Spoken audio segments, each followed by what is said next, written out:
corazón. En su nombre pedimos todas estas cosas. Amén. Rumán, también dicho, es una niña. Rumán es una niña de 9 años en Bangladesh, quien pasa todo el tiempo en el recreo ella sola, sentada en un aula vacía, sin nadie.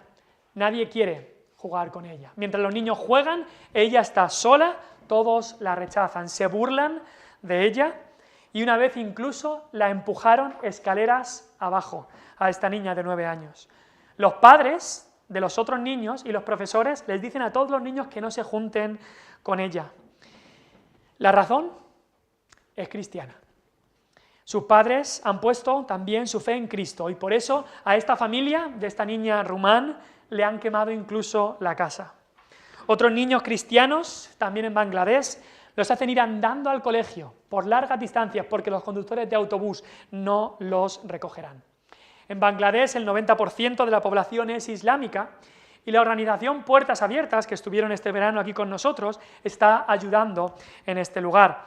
No sé si conocéis esta organización Puertas Abiertas, pero justo esta historia que acabo de contar es la historia que cuentan en la revista que han enviado este último mes. Hoy mismo es el Día Internacional de Orar por la Iglesia perseguida, orar por los cristianos perseguidos y como hermanos suyos, como cristianos, deberíamos estar orando por la Iglesia perseguida. Ahora, que los cristianos sean perseguidos no es nada nuevo. Siempre le ha ocurrido de una manera u otra a los verdaderos cristianos. Siempre.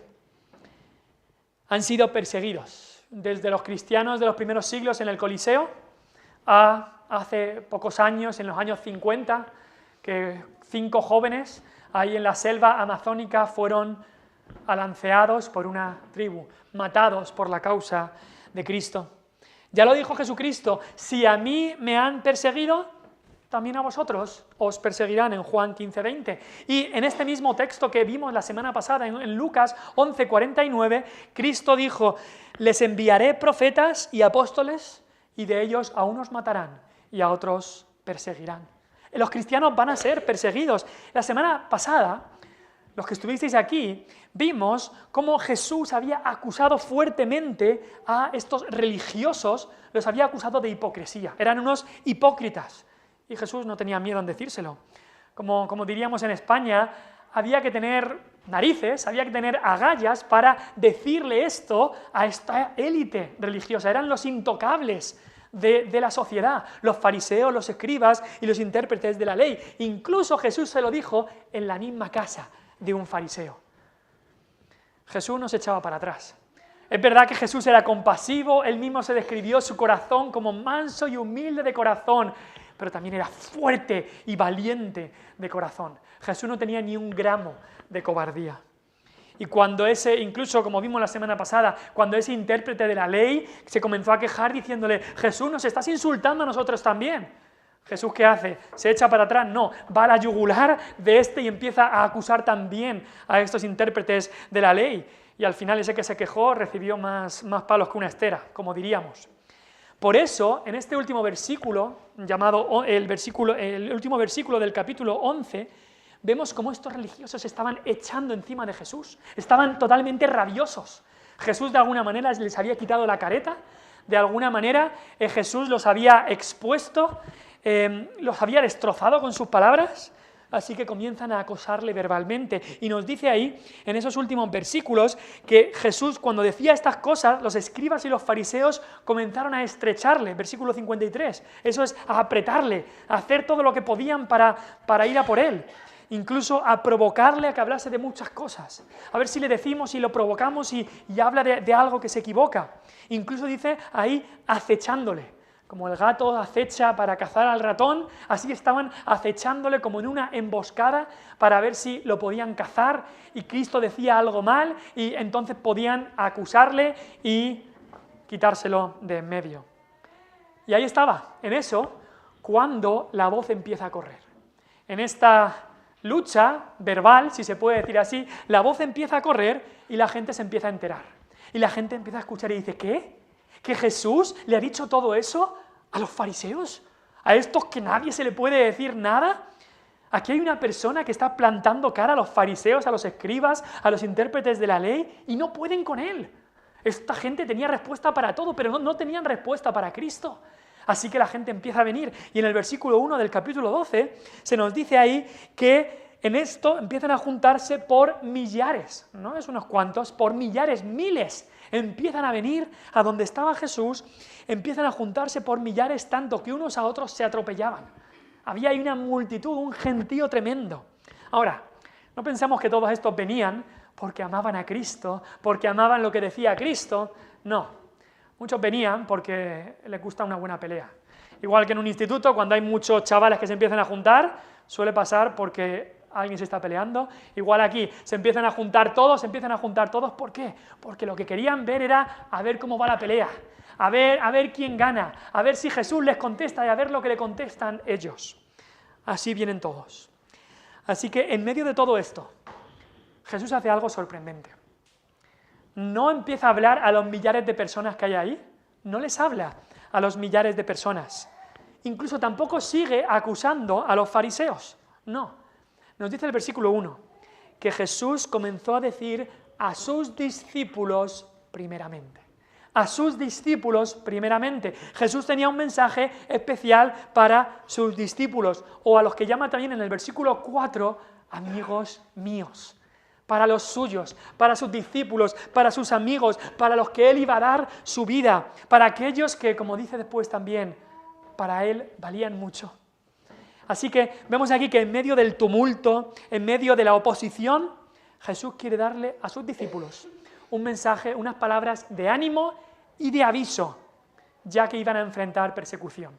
Eso es lo que vemos en estos 12 versículos, que parece 12 versículos quizá que no tienen mucha relación, pero vemos que sí que tienen ese tema común, palabras de ánimo y de aviso que Jesús quería dar. Y ese es el título de nuestra predicación en el día de hoy, palabras de ánimo y aviso para cristianos perseguidos. Palabras de ánimo y aviso para cristianos perseguidos. Ahora, si tú conoces a Cristo, ¿eres cristiano? ¿Eres tú un cristiano perseguido por tu fe? ¿Eres tú un cristiano perseguido? Cuando pensamos en la iglesia perseguida, como hemos visto en Puertas Abiertas, pensamos en Corea del Norte, en Somalia, en esos países donde se juegan la vida, en Bangladesh, como hemos dicho, en China, en Irak. Pero nosotros, cristianos perseguidos, pues la verdad es que todo cristiano verdadero va a sufrir a lo largo de su vida algún tipo de persecución. Algún tipo de persecución, sea grande o pequeña. Es verdad que en nuestro país, en estos tiempos, no tenemos que dar nuestra vida o que morir por nuestra fe. Quizá podrán llegar tiempos en que sí. Y hace solamente unos pocos años sí que tenían que dar su vida por su fe, nuestros padres en la fe. Pero lo que tenemos que tener claro es que todo cristiano, de alguna manera u otra, va a padecer persecución. Todo cristiano será perseguido por su fe. Y no lo decimos esto porque a alguien se le haya ocurrido, es porque lo dice la palabra de Dios. Segunda de Timoteo 3:12, dijo el apóstol Pablo que todos los que quieran vivir piadosamente padecerán persecución. Padecerán persecución. Ahora, aunque tengamos libertades y no seamos asesinados ni encerrados en la cárcel por nuestra fe, habrá persecución. A veces puede ser persecución física, como en algunos países del mundo, a veces puede ser persecución verbal. También eso es un tipo más leve, pero también de persecución, o a veces persecución psicológica. También la persecución puede ser por parte del gobierno, como en algunos países, puede ser por parte de la religión dominante, puede ser incluso por parte de familiares y vecinos. A veces la persecución ha llevado a hermanos nuestros a huir, a esconderse. A veces, como en nuestro país, la persecución te puede llevar a ser ridiculizado o apartado. Pero habrá persecución. Ahora, antes de seguir, quería decirte algo. Si tú no sabes nada de esto, si no sabes lo que es que la gente se oponga a ti y a tu fe, y te aborrezca, y te aparten, y te persigan por tu fe, si nunca has esperado si nunca has experimentado ningún tipo de oposición, te animo a que te replantees si de verdad estás viviendo la fe que profesas. Te animo a que te replantees si de verdad estás siguiendo a Jesucristo, porque de alguna manera u otra, si le seguimos, si tomamos nuestra cruz, esta persecución va a llegar. Pero si has experimentado algo de esta oposición, de este tipo de persecución en tu vida cristiana, Cristo tiene un mensaje de ánimo para ti, un mensaje también de aviso. Él quiere decirte, como vamos a ver, no temas, no temas, no te preocupes, no temas, no te preocupes, yo veo tus obras, yo veo todas las cosas. No temas, yo no me olvido de ti. No temas, yo te reconoceré un día. No temas, yo te ayudaré. Sí, es verdad, serás perseguido, tendrás oposición de una parte o de otra, pero aquí hay unas verdades de la palabra de Dios, unas palabras de ánimo, de consuelo, también de aviso, en medio de la persecución. Palabras que a nuestros hermanos que están sufriendo en sitios como Bangladesh son de tan ánimo para sus vidas, pero también para nosotros, que aunque no suframos lo mismo, pero como cristianos vamos a padecer algún tipo de oposición y persecución. Son 4 verdades que me gustaría dejar con vosotros, que encontramos en este texto, en esta mañana. En primer lugar, la primera de estas verdades es que Dios sacará a la luz todo lo oculto. Dios sacará a la luz todo lo oculto. Mira conmigo el versículo 1 al 3, o la mitad del versículo 1 dice: guardaos de la levadura de los fariseos, que es la hipocresía, porque nada hay encubierto que no haya de descubrirse, ni oculto que no haya de saberse. Por tanto, todo lo que habéis dicho en tinieblas, a la luz se oirá, y lo que habéis hablado al oído en los aposentos, se proclamará en las azoteas. Estos fariseos que tenemos aquí eran totalmente diferentes en público que en privado. En público mostraban toda esta santidad, supuestamente santidad, eran tan santos, tan buenos, tan justos en público, pero en privado eso era otra cosa. Eran unos demonios en privado y unos ángeles en público. Y Cristo lo sabía. Se las daban de muy santos cuando estaban con gente, pero luego, como Cristo les dijo, por dentro estáis llenos de rapacidad y de maldad. En la oscuridad eran diferentes. Estos son los que después se juntarían en secreto, ¿para qué? Para matar a Jesús. Para conspirar contra Jesús y matarle, y no solamente a Jesús, sino luego a los discípulos y a los apóstoles también se juntarían, conspirarían para matarles. Hablar estas cosas en lo oculto, pero Dios les veía perfectamente. Por eso es que Dios les dice: guardaos de la levadura de los fariseos, guardaos de la hipocresía, guardaos de tener 2 caras, de lo que vimos la semana pasada. Esta gente que era tan intransigente, tan estricto en lo secundario, pero tan permisivo en lo principal, que eran tan orgullosos, que deseaban el aplauso de la gente, que eran expertos en esconder pecados, que exigían a los demás reglas imposibles que ellos no cumplían. Esta gente que fingía honrar la memoria de los profetas del pasado, pero perseguían a los del presente. Esta gente estaba opuesta al Evangelio de Cristo, y no solamente ellos se oponían, sino que entorpecían a los que querían venir a Cristo. Estos eran gente, como diríamos ahora, de postureo, de maquillaje, de filtros, pero que no había nada en el corazón. No eran reales ni naturales, era todo una fachada. Pero a Dios no se le pasa eso. A ti y a mí nos pueden engañar. A los demás podían engañarles. Pero la Biblia dice que Dios es luz. Dios es luz. Y cuando la Biblia dice que Dios es luz y no hay ningunas tinieblas en Él, que sea luz no solamente muestra su pureza, no solamente nos guía en el camino a sus hijos, pero que sea luz también nos asegura que Él va a alumbrar todo lo que hoy en día está en tinieblas. Todo lo que hoy en día no se sabe, todo lo que hoy en día se puede ocultar, un día llegará donde ya no será ocultado. Un día llegará donde todo estará puesto a la luz. Que Dios es luz nos asegura que en el día del juicio todo saldrá a la luz. Nada se va a escapar de la luz de Dios que llega a todos los rincones, a todos los rincones. Quizá algunos habrán hecho sus maldades encubiertamente, pero Dios traerá toda obra a juicio juntamente con toda cosa encubierta, sea buena o sea mala, nos dice Eclesiastés 12:14. Quizá algunos fueron tan hábiles que se llevaron su secreto a la tumba, nadie se enteró, pero Romanos 2:16 nos dice que llegará un día en que Dios juzgará por Jesucristo los secretos de los hombres. Llegará ese día.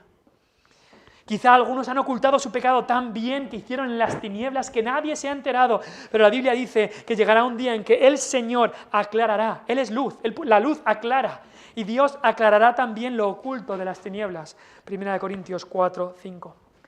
Ahora, ¿por qué esto es un consuelo para el cristiano? ¿Por qué esto es de ánimo para el cristiano? Porque el cristiano que ha sufrido persecución de una manera cruel, quizá nadie lo sabe, nadie se ha enterado, las autoridades no quieren nada que ver contigo, como hemos hablado de estas niñas, los que están sufriendo y sufren en la oscuridad. Pero un día, el Dios que lo ve todo pondrá las cosas a la luz. Un día el Dios que lo ve todo traerá a juicio toda cosa encubierta. Quizás se han reído, te han apartado, pero ánimo porque Dios lo sabe todo. Quizás te han hecho maldades en aquel lugar donde nadie lo ve, injusticias por tu fe, pero Dios que lo ve todo, Dios sacará lo oculto, lo pondrá a la luz, lo pondrá a la luz. Ayer leía un artículo de cómo actualmente muchos escritores están intentando tapar la cantidad de ejecuciones y mártires que hubo en la Inquisición en España. Y están diciendo que no fueron tantos evangélicos o protestantes que murieron, y cambian las cifras y las intentan reducir. Bueno, Dios un día sacará todo a la luz. Dios un día sacará todo a la luz, para, como se dice en el versículo 50 del capítulo 11, para que se demande de esta generación la sangre de todos los profetas que se ha derramado desde la fundación del mundo. Un día, incluso aquellos que fueron perseguidos cuando nadie lo vio, incluso aquellos que sufrieron cuando nadie se dio cuenta, incluso todo eso, Dios lo sacará a la luz. Y eso es un consuelo tremendo para el pueblo de Dios. Ahora, estas palabras de Cristo, estas palabras tienen dos aspectos para el cristiano verdadero. Una es que Dios nos ve, que Dios sabe nuestros sufrimientos, que para Él todo está a la luz y un día sacará todo esto a la luz. Pero también lo otro es que Dios nos anima y Dios nos avisa de no ser como el hipócrita, que solo busca hacer el bien cuando lo ven, sino que el cristiano busca ayudar en todo momento. ¿Cuántas veces somos tentados a eso? Es que si nadie me ve, ¿para qué hacerlo? Ahora está pasando en Valencia mucho. Hay muchos que están ayudando, pero algunos también que quieren ayudar para ser vistos. Bueno, al menos ayudan, ¿no? Pero cuidado que como cristianos estemos queriendo servir al Señor para ser vistos. Dios lo ve todo. Dios lo ve todo, Dios ve lo que haces en las tinieblas, cuando nadie lo ve. Dios sabe ese servicio que has hecho que nadie se ha dado cuenta. Dios lo ve, Dios lo sabe. No tienes que hacer las cosas para ser vistos de los hombres. Haz todo para ser visto de Dios, quien es luz y lo ve todo. Y lo ve todo. Ahora, estas palabras no son solamente un aviso y de ánimo para el cristiano, hay también unas palabras para el incrédulo. Piensa en esto. Todo lo que has hecho, todo lo que has pensado, todo lo que has dicho, un día será puesto a la luz. Lo que hiciste en esa habitación oscura que nadie te veía, en ese aposento oscuro, Dios lo sacará a la luz. Un día se proclamará a vista de todos. Lo que está encubierto en tu corazón, esa amargura que pensabas que habías podido dejar ahí y nadie se ha enterado que yo tengo ese rencor y ese odio y esa amargura, Dios lo sacará a la luz. Ese acto que hiciste hace 20 años, que nadie lo sabe sino solamente tú, Dios lo sacará a la luz. Un día se sabrá. ¿Qué harías? Te quiero hacer una pregunta. ¿Qué harías si hoy mismo, aquí, Dios mostrara todos los pensamientos de tu corazón? Los más pecaminosos, Dios los mostrará aquí todos. Todos los pensamientos de tu corazón, Dios los mostrará aquí. ¿Cómo reaccionarías a eso? ¿Sabes? Eso es lo que va a pasar un día, en el juicio final. Y dice la palabra de Dios en el libro de Apocalipsis, que los que han rechazado a Cristo, los que han continuado en sus pecados, en ese día cuando todos los secretos serán públicos, dirán a las rocas, caed sobre nosotros, escondednos de la ira del Cordero, porque ha llegado el día del juicio. Así dirán los que le han rechazado. Pero ¿sabes qué dirá el creyente que ha recibido a Cristo? Sí, es verdad, todos sus pecados serán públicos, pero dirá, sí, Señor, he pecado, pero esos pecados han sido perdonados en la sangre del Cordero, en la sangre de Jesucristo. No temo a la ira del Cordero, porque el Cordero sufrió la ira por mí. Eso es lo que dirá el verdadero cristiano. Verdadero cristiano, saber que Dios es luz y no hay ninguna tinieblas en Él, saber que todo lo que hemos dicho en las tinieblas a la luz se oirá, lo que hemos proclamado al oído se proclamará, que no hay nada encubierto que no haya de ponerse a la luz. Al verdadero cristiano que anda para el Señor es un ánimo esto, saber, Dios lo ve todo, como hemos cantado, sin temor alguno. ¿Por qué? Porque Jesús nos ve. Porque Jesús nos ve. Jesús ve lo que estás haciendo cuando nadie te ve. Jesús ve ese servicio que hiciste, que nadie te dijo gracias. Jesús lo vio. Jesús vio ese buen pensamiento que tuviste cuando te dijeron esas palabras duras. Jesús lo ve. Jesús lo ve. Nadie lo ha visto, nadie te ha aplaudido, pero Jesús lo ve. Así que puedes estar tranquilo y puedes animarte de que Él lo ve todo y lo sacará a la luz. Esa es la primera verdad que queremos ver. La segunda verdad que queremos ver es que Dios nunca se olvida de los suyos. La primera verdad es que Dios sacará a la luz todo lo oculto. La segunda es que Dios nunca se olvida de los suyos. Y empieza esto en el versículo 4, cuando dice ahí, mas os digo, amigos míos, no temáis a los que matan el cuerpo y después nada más pueden hacer. Y vamos a ver más en cuanto a esto, pero esto ya avisa a su pueblo, y en el libro de Hechos esto se comprueba así, de que su pueblo sería, los suyos, sus discípulos tendrían que sufrir no solamente persecución, sino que los matarían. El primer mártir, Juan el Bautista, pero después primer mártir de la iglesia fue Esteban. Esteban fue apedreado. Después de Esteban sabemos de Jacobo. Y después sabemos que todos los apóstoles murieron, sufrieron por el nombre de Cristo. Todos los apóstoles sufrirían persecución y, según dicen, 11 de ellos morirían por la causa de Cristo. Y Cristo les dice aquí, no temáis a los hombres. ¿Sabes qué? Lo máximo que pueden hacer los hombres es matar vuestro cuerpo. Y tú dices, bueno, eso ya es suficiente, ¿no? Que me pueden hasta matar. Solo pueden hacer eso. Solo pueden hacer eso. No temas a los hombres. No temas a los hombres. ¿Cuántas veces nos hemos callado por temor a los hombres? ¿Cuántas veces no hemos dado testimonio de Cristo por temor a los hombres? El hombre solo puede hacerte cosas al cuerpo, no puede hacer nada a tu alma, que es lo que de verdad es importante. ¿Cómo luchamos contra ese temor de los hombres? Ese temor de los hombres que nos habla Proverbios 29-25, que nos pone un lazo.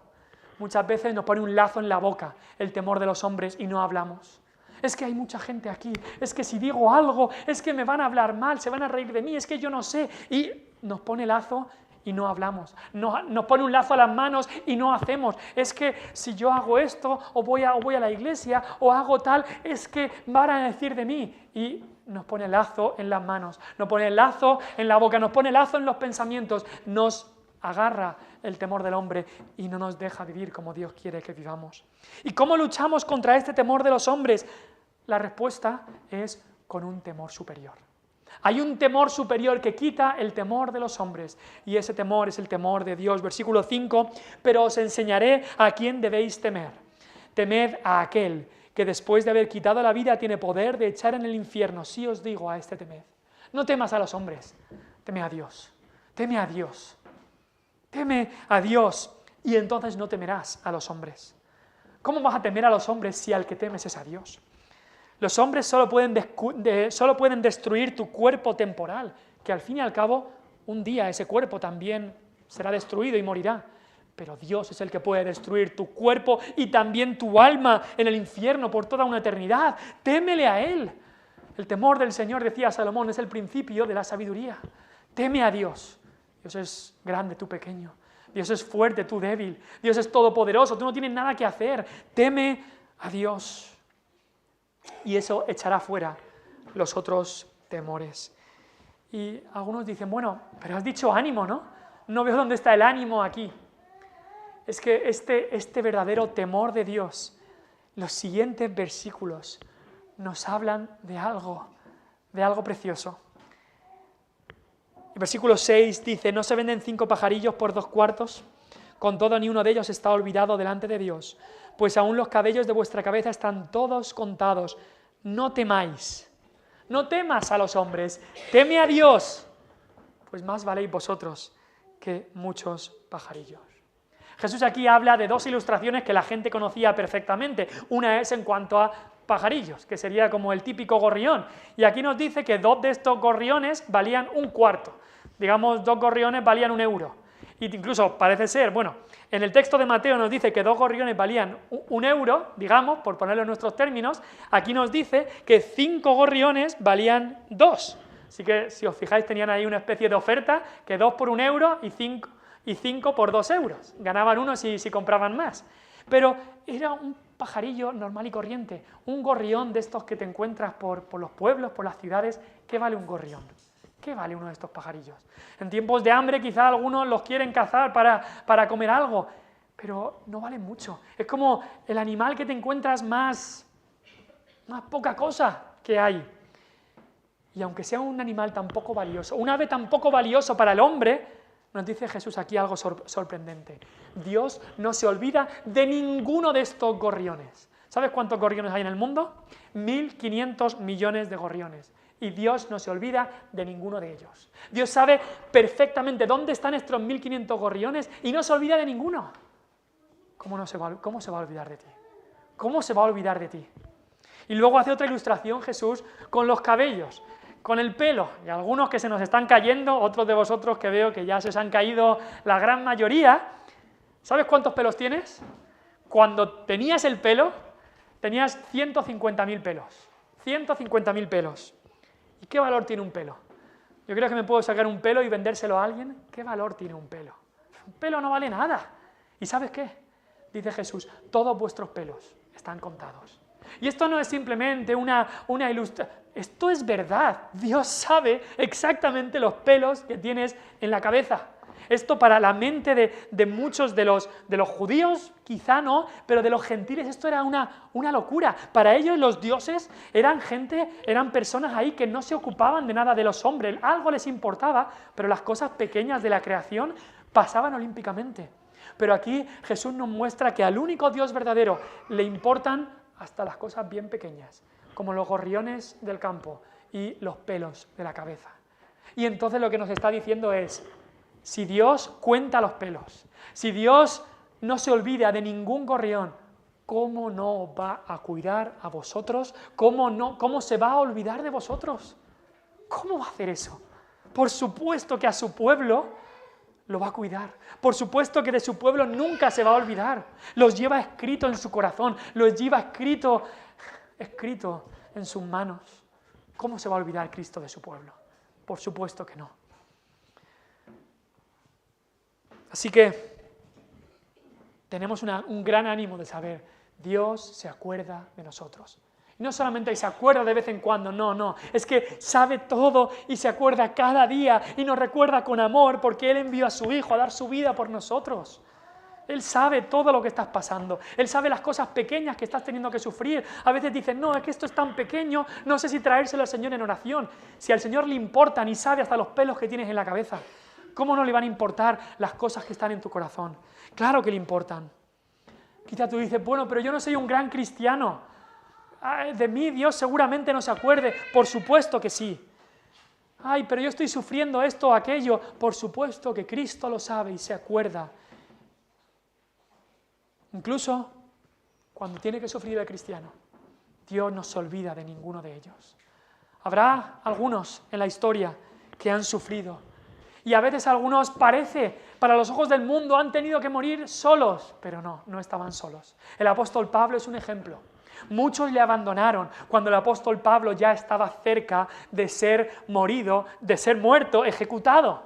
Estaba cerca de ese tiempo de ser ejecutado. Y muchos le dejaron, pero Dios no. Dice Pablo en 2 de Timoteo 4:6, yo ya estoy para ser sacrificado y el tiempo de mi partida está cercano. Pero luego puede decir, pero el Señor estuvo a mi lado y me dio fuerzas para que por mí fuese cumplida la predicación. Así fui librado de la boca del león. Y el Señor me librará de toda obra mala y me preservará para su reino celestial. Pablo no estaba solo. Incluso en esos momentos Dios se acuerda de Él.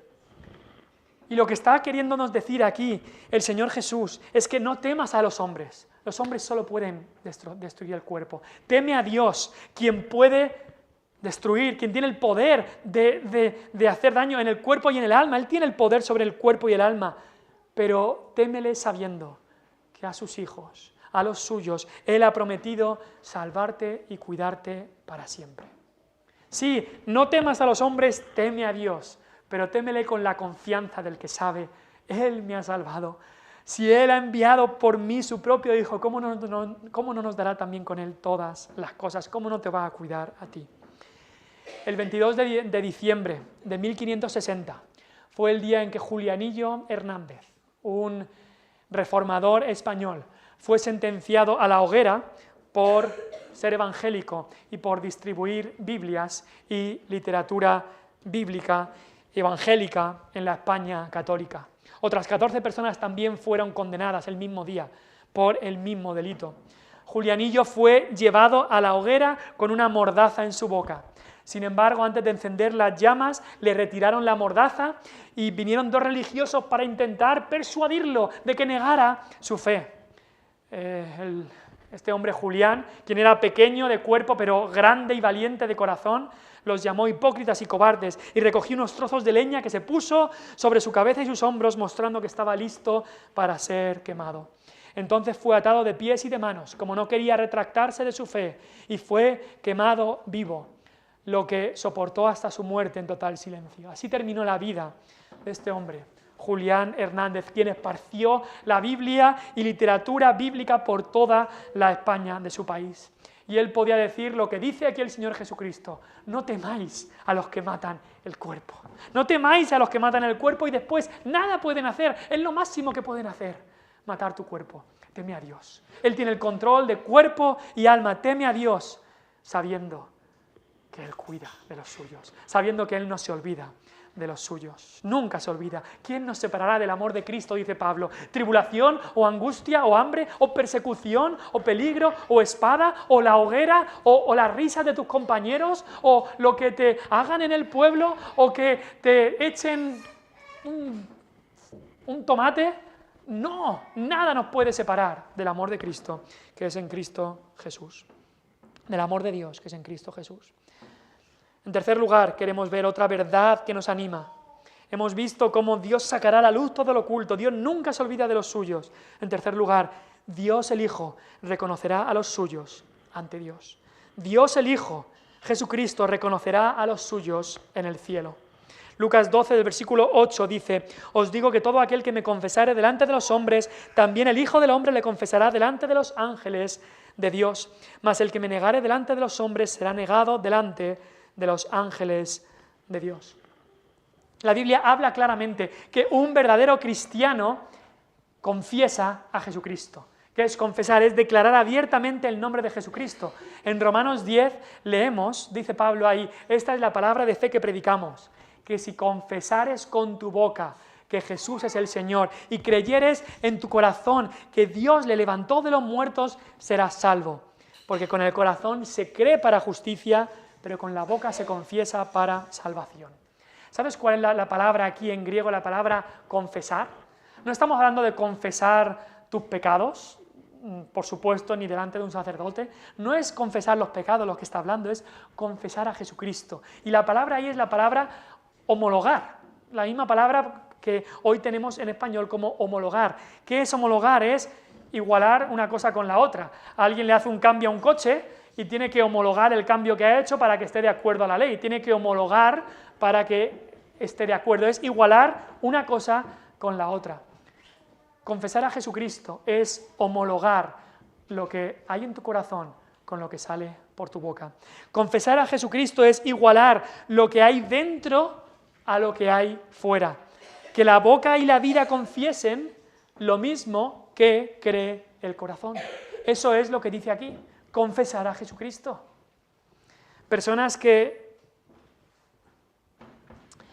Hay personas que dicen ser cristianas, pero su vida es muy distinta. Hace un tiempo, en la iglesia allí de mi padre, llegaron unas personas que llevaban años y décadas sin congregarse en ninguna iglesia, se habían ido, habían abandonado la fe, han criado a sus hijos sin ningún tipo de relación con Dios, y llegaron, y cuando estaban hablando, ellos decían, no, pero es que la fe se lleva dentro, la fe se lleva dentro. ¿Se lleva dentro y se guarda y se esconde para que nadie la vea? ¿Así es la fe verdadera? ¿Así es la fe salvadora? ¿Puede existir un cristiano secreto? Que sí, en el corazón, pero no se ve nada. De una manera u otra, la fe de dentro va a tener un efecto fuera.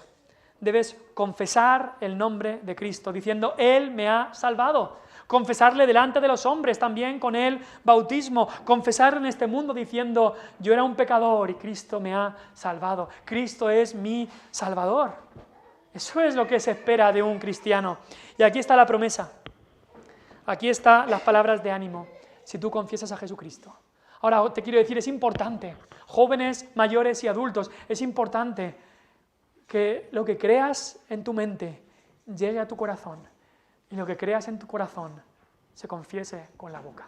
Es lo que deseamos, es lo que deseamos. No es suficiente con que tú tengas ese conocimiento en tu mente, debes confesarlo, debes decirlo públicamente, debes decidir en tu corazón, me entrego a ti, y eso va a tener un efecto en tu vida cuando el Señor te salve. Y aquí las palabras de ánimo están aquí, que si yo digo aquí en la tierra, si yo le digo al mundo, Cristo es mi pastor, llegará un día en que yo esté en el cielo y Cristo dirá de mí, Alejandro es mi oveja. Si yo le reconozco a Él hoy aquí, Él me reconocerá a mí allí un día. Esa es la verdad del Evangelio. Tú confiesas a Jesucristo, Él te confesará a ti. Si yo reconozco a Cristo en el mundo, Él me reconocerá. Nos tratará como uno de los suyos, como a su esposa, como a su mismo cuerpo, y el Padre nos tratará de la misma manera que trata a su Hijo. Nuestro Padre no es de esos que hace diferencia entre su Hijo y la esposa de su Hijo, no. Nuestro Padre nos tratará junto con Cristo en todo momento. Todos los beneficios del Hijo los tendremos también nosotros. Pero hay también otro lado, dice, los que me nieguen, aquel que me negare delante de los hombres también será negado. Si tu vida entera es una negación de Cristo, entonces Él también te negará. Ahora, es posible que como cristianos en algún momento neguemos a Cristo. Lo hizo el apóstol Pedro. Lo hizo el apóstol Pedro. Pedro por 3 veces negó a Cristo. Yo no le conozco. Jesucristo, yo no sé quién es. Incluso blasfemó del nombre. Yo no sé nada de este. Pero se arrepintió. Y nos dice la Biblia que lloró amargamente. Un cristiano sí puede negar en algún momento a Cristo, pero no puede vivir una vida de negación de Cristo. Eso no puede. Un cristiano va a confesar a Jesucristo, y si algún momento se aleja, si algún momento le niega, se arrepentirá y llorará amargamente. Y aquí le pedimos, Señor, perdónanos. Señor, perdónanos porque muchas veces te hemos negado con la boca, te hemos negado con nuestros hechos, te hemos negado con nuestros pensamientos. Señor, perdónanos. Llegamos al versículo 10 y quizá esto da para otro sermón. No voy a entrar a ese versículo. Es un versículo complicado, el versículo 10. Habla de esta blasfemia contra el Espíritu Santo que no será perdonada, pero lo que tenemos que saber es que la Biblia no se contradice. Y así que debemos tomar en cuenta siempre el mensaje de toda la Biblia, y sabemos que la sangre de Jesucristo nos limpia de todo pecado. No hay pecados mortales, pecados veniales, como dice la Iglesia Católica Romana. Todo pecado que venimos a Cristo arrepentidos de él, el pecado será perdonado. Así que como no hay tiempo, vamos a saltar al último punto y con esto acabamos. Dios nos quiere animar a los cristianos perseguidos, diciendo primero que Dios sacará a la luz todo lo oculto, que Dios nunca se olvida de los suyos, que Dios, el Hijo, reconocerá a los suyos en el cielo, y en cuarto lugar, que Dios, el Espíritu Santo, enseñará a los suyos cómo hablar. Dice el versículo 11, cuando os trajeren a las sinagogas y entre los magistrados y las autoridades, no os preocupéis por cómo o qué habréis de responder o qué habréis de decir. El Espíritu Santo os enseñará en la misma hora lo que debéis de decir. Cristo sabía que los discípulos enfrentarían situaciones de gran responsabilidad y de tensión. Irían a sinagogas a predicar, serían llevados ante el Sanedrín, ante el consejo de los ancianos. ¿Y qué promesa les da aquí?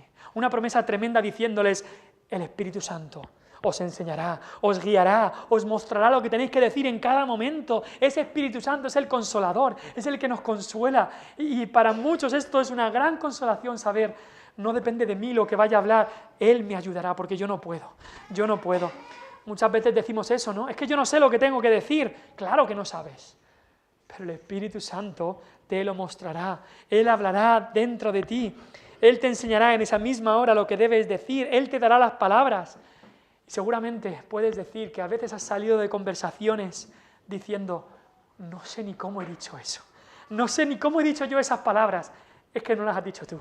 Ha sido el Espíritu Santo obrando en tu boca para que dijeras eso. Ahora bien, estas palabras, fíjate lo que dice, no os preocupéis. No dice, no os preparéis lo que vayáis a decir.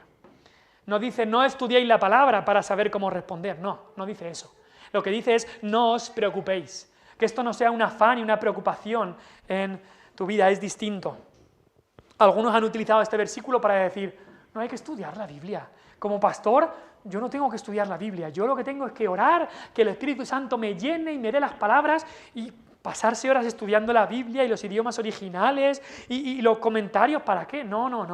Lo que hay que hacer es pedir al Espíritu Santo que me dé las palabras y ya está. No es lo que dice aquí. Dice no os preocupéis, no dice no os preparéis. ¿Necesitamos el Espíritu Santo? Pues claro que sí. Pero necesitamos estudiar la palabra que el Espíritu Santo nos dio, claro que sí. Pablo mismo estudiaba la palabra, le dijo a Timoteo, los libros y los pergaminos que dejé en Troas, tráemelos, los necesito. Él estudiaba la palabra, el mismo Pablo. Así que por supuesto que nosotros tenemos que prepararnos y estudiar y debemos siempre estar preparados para presentar defensa con mansedumbre y reverencia a todo el que nos demande razón de la esperanza que hay en nosotros. Y una vez nos preparamos y una vez oramos al Señor, tenemos esta promesa que el Señor nos da. El Espíritu Santo os dará las palabras. Y esta promesa no se aplica solamente para el pastor, no se aplica solamente para los discípulos que estaban aquí, se aplica para todo cristiano. Dios te va a dar las palabras para hablarles en casa a tus hijos, para hablarle a tus nietos del Señor, para hacer el culto familiar en tu casa. Dios te dará las palabras. Es que yo no sé lo que decir. Dios te dará las palabras por su Espíritu Santo, para hablarle a tus compañeros del instituto, del colegio. Dios te dará las palabras. Para cuando se burlen de ti, Dios te dará las palabras para defender tu fe. Es que tengo miedo, pues ora al Señor pidiéndole y clamando esta promesa, recordando las promesas de la Biblia. El Espíritu Santo os enseñará en la misma hora lo que debáis decir. ¿Qué promesa es esta? Que Dios nos enseñará lo que tenemos que decir. Aquí hay promesas de ánimo para el creyente, para el cristiano que va a enfrentar persecución. En primer lugar, Dios va a sacar a la luz todo lo oculto. También Dios nunca se olvida de los suyos. Dios el Hijo reconocerá a los suyos en el cielo. Y también Dios el Espíritu Santo enseñará a los suyos cómo hablar. Vamos a orar.